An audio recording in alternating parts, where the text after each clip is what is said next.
গোটৰ মহিলাৰ 10,000 টকা সোমাব 9 তাৰিখে সমষ্টিয়ে প্ৰকাশ পাব তালিকা। গোটৰ মহিলাৰ 10,000 টকা কোনসকল মহিলাই লাভ কৰিব? পিএম কিষাণ কৃষকে 20তম কিস্তিত লাভ কৰিব 20,000 টকা।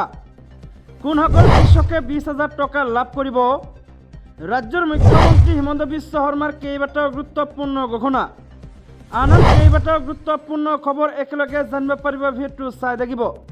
অসমৰ লগতে ভাৰতৰ বিভিন্ন প্ৰান্তৰ পৰা কেইবাটাও গুৰুত্বপূৰ্ণ খবৰ যুগুত হৈছে।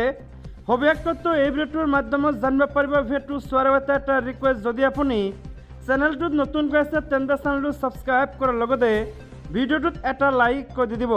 তেন্তে আহক বন্ধু বান্ধৱীসকল, আজিৰ ভিডিঅ'টো আৰম্ভ। ৰাজ্যৰ প্ৰথমটো ডাঙৰ গুৰুত্বপূৰ্ণ খবৰ আহিছে। দেশৰ লাখ লাখ কৃষকৰ কাৰণে পিএম কিষাণ কৃষকৰ কাৰণে আহিছে এটা ভাল খবৰ। দেশৰ লাখ লাখ কৃষকৰ কাৰণে ভাল খবৰ। কৃষকৰ একাউণ্টত শীঘ্ৰেই সোমাই পৰিব ধন। চৰকাৰে ধন বিতৰণৰ বাবে সাজু কৰিছে তালিকা। এই মাহতে কৰি লওক এইকেইটা গুৰুত্বপূৰ্ণ কাম, অন্যথা বঞ্চিত হ'ব ধন লাভৰ পৰা। যোগ্য হিতাধিকাৰীৰ পৰিৱৰ্তে অযোগ্য হিতাধিকাৰীয়ে ঘূৰাই দিব লাগিব ধন। জুন মাহৰ প্ৰথম সপ্তাহতে সোমাব পাৰে পিএম কিষাণৰ 20 নম্বৰ কিস্তিৰ ধন। আজিয়ে পিএম কিষাণ ৱেবছাইটত কৃষকে কৰি লওক ই-কেৱাইচি নকৰিলে লাভ নকৰিব টকা। যিসকল মানুহে পিএম কিষাণৰ জৰিয়তে পূৰ্বতে 19 নম্বৰ কিস্তিত টকা লাভ কৰিছে তেওঁলোকে 20 নম্বৰ 2,000 টকা লাভ কৰিব। আনহাতে যিসকল মানুহে ই-কেৱাইচি কৰিছে লগতে আপোনালোকৰ মাটিৰ ডকুমেণ্ট জমা দিছে নাইবা আধাৰ কাৰ্ডৰ সৈতে বেংক একাউণ্টটো লিংক কৰিছে তথাপিও পূৰ্বতে কেইবাটাও ইনষ্টলমেণ্টত টকা লাভ কৰা নাই, একেলগে সকলোখিনি টকা লাভ কৰিব। অৰ্থাৎ যদি 9টা ইনষ্টলমেণ্ট বাকী থাকে তেন্তে 18,000 টকা, যদি 10টা ইনষ্টলমেণ্ট বাকী থাকে তেন্তে 20,000 টকা একেলগে সোমাই পৰিব। এই ডাঙৰ খবৰটো হৈছে গছপুলি ৰোৱা মহিলাৰ বাবে ভাল খবৰ। 9 জুনত প্ৰকাশ পাব চূড়ান্ত তালিকা। কোন জিলাৰ মহিলাই কেতিয়া লাভ কৰিব ধন? আত্মসহায়ক গোটৰ 10,000 টকা লাভৰ তালিকা প্ৰকাশ। শীঘ্ৰেই লাখ লাখ মহিলাই লাভ কৰিব 10,000কৈ টকা। তালিকাভুক্ত প্ৰতিগৰাকী মহিলাই লাভ কৰিব 10,000 টকা। অহা 9 তাৰিখে প্ৰকাশ পাব ধন লাভৰ তালিকা। সমষ্টিয়ে প্ৰতিগৰাকী মহিলাক দিয়া হ'ব এই ধন। ইয়াৰ বাবে 1450 কোটি টকাৰ অনুমোদন ৰাজ্য চৰকাৰ। ৰাজ্যৰ পৰৱৰ্তী ডাঙৰ খবৰটো হৈছে পক্ষী নিধনৰ ভয়াৱহ দৃশ্য ইউটিউবত আপলোড কৰি গ্ৰেপ্তাৰ 3 যুৱক। ধেমাজি জিলাৰ চিমেণ্ট চাপৰিত সংঘটিত হৈছে এক ভয়ংকৰ ঘটনা। পক্ষী নিধনৰ এক ভয়াৱহ দৃশ্য ভিডিঅ' আকাৰে ইউটিউবত আপলোড কৰি গ্ৰেপ্তাৰ হৈছে 3 যুৱক। বিশ্ব পৰিৱেশ দিৱসৰ দিনাই পোহৰলৈ অহা এই খবৰে ৰাজ্যজুৰি চাঞ্চল্যৰ সৃষ্টি কৰিছে। তথ্য অনুসৰি চিমেণ্ট চাপৰি অঞ্চলৰ 3 যুৱক ক্ৰমে হস্তিনাপুৰৰ গাঁৱৰ মুনিন্দ্ৰ মুছাহাৰী, লংকা গাঁৱৰ 2 ভাতৃদ্বয় মহেশ্বৰ স্বৰ্গীয়াৰী আৰু শিৱৰাম স্বৰ্গীয়াৰীয়ে পক্ষী নিধনৰ দৃশ্যসমূহ সামাজিক মাধ্যম ইউটিউবত ভাইৰেল কৰা খবৰ সোমবাৰে শিক্ষামন্ত্ৰী ডক্টৰ ৰণোজ পেগু আৰু জিলা আয়ুক্ত ৰাহুল সুৰেশ জাবিৰৰ দৃষ্টিগোচৰ হয়। শিক্ষামন্ত্ৰী আৰু জিলা আয়ুক্তই ইয়াৰ বিৰুদ্ধে ব্যৱস্থা গ্ৰহণ কৰিবলৈ জিলা বন বিষয়াক জনায়। ইয়াৰ পিছতে তাৎক্ষণিকভাৱে জিলা বন বিভাগে চিমেণ্ট চাপৰি আৰক্ষীৰ সহযোগত সোমবাৰে বিয়লিলৈ জোনাইত ৱাইল্ড লাইফ এক্ট অনুসৰি গোচৰ ৰুজু কৰি 3 যুৱকক গ্ৰেপ্তাৰ কৰে।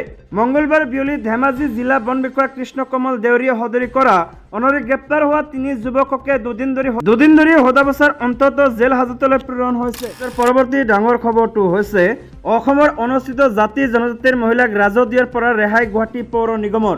অসমৰ অনুসূচিত জাতি জনজাতিৰ অন্তৰ্গত সকলো মহিলাক ৰাজহ দিয়াৰ পৰা ৰেহাই দিয়া হৈছে।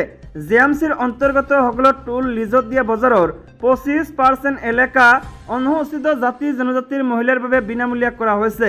এইসকল মহিলাই বজাৰত সামগ্ৰী বিক্ৰী কৰাৰ বাবে জিএমচি টোল সংগ্ৰাহক বা সংশ্লিষ্ট পট্টাধাৰীক কোনো ৰাজহ দিব নালাগে। উল্লেখযোগ্য যে জিএমচিৰ অফিচ চেম্বাৰত যোৱা 17 মেত অনুষ্ঠিত বৈঠকত এই সিদ্ধান্ত গ্ৰহণ কৰা হয়। সিদ্ধান্ত অনুসৰি জিএমচিৰ সকলো টোল লিজত দিয়া বজাৰৰ 25% এলেকা অসমৰ অনুসূচিত জাতি জনজাতিৰ অন্তৰ্গত মহিলাসকলৰ বাবে বণ্ডিঙৰ বাবে বিনামূলীয়া কৰা হৈছে। এই মহিলাসকলক ৰাজহ সংগ্ৰাহক জিএমচি বা সংশ্লিষ্ট পট্টাধাৰীক টোল দিয়াৰ পৰা ৰেহাই দিয়া হৈছে। 1/6/2025 পৰা পৰৱৰ্তী আদেশলৈকে কাৰ্যকৰী হ'ব বুলি জিএমচি কৰ্তৃপক্ষই প্ৰকাশ কৰিছে। ইফালে আজি বেলতলা বজাৰৰ এটা স্থান জনজাতীয় মহিলাৰ বাবে সংৰক্ষণ কৰে গুৱাহাটী পৌৰ নিগমে। এই বিশেষ স্থানত এতিয়াৰ পৰা অনুসূচিত জাতি জনজাতিৰ মহিলাসকলে বিনামূলীয়াকৈ ব্যৱসায় চলাব পাৰিব। পৌৰ নিগমৰ মেয়ৰ মৃগেন শৰণীয়াই মুকলি কৰে বিশেষভাৱে সংৰক্ষিত স্থান। এই খবৰটো হৈছে প্ৰথমে অসন্মান ছ'চিয়েল মিডিয়াত তীব্ৰ সমালোচনাৰ পিছতে পিতৃ মাজিৰ ঘৰত গৌৰৱ গগৈ। প্ৰদেশ কংগ্ৰেছৰ সভাপতি দায়িত্বভাৰ গ্ৰহণ কৰাৰ পাছত নৱনিযুক্ত সভাপতি তথা সাংসদ গৌৰৱ গগৈ ডাঙৰীয়া আজি কংগ্ৰেছ দলৰ জ্যেষ্ঠ নেতা পিতৃ মাজি ডাঙৰীয়াৰ গুৱাহাটীস্থিত বাসগৃহত উপস্থিত হয়। বিধানসভাৰ প্ৰাক্তন অধ্যক্ষ, প্ৰাক্তন কেবিনেট মন্ত্ৰী তথা চাহ জনগোষ্ঠীৰ অন্যতম জ্যেষ্ঠ নেতা মাজিৰ সৈতে সাংগঠনিক দিশৰ ওপৰে বিভিন্ন বিষয়ত আলোচনা কৰাৰ লগতে তেখেতৰ পৰা দিহা পৰামৰ্শ আৰু আশীৰ্বাদ গ্ৰহণ কৰে প্ৰদেশ কংগ্ৰেছৰ সভাপতি গৌৰৱ গগৈ।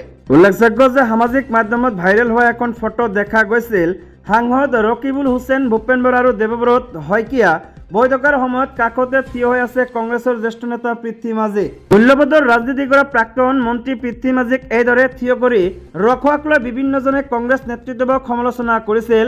তাৰ পিছতে আজি APCCৰ নৱ নিৰ্বাচিত সভাপতি গৌৰৱ গগৈ উপস্থিত হয় মাজিৰ ঘৰত।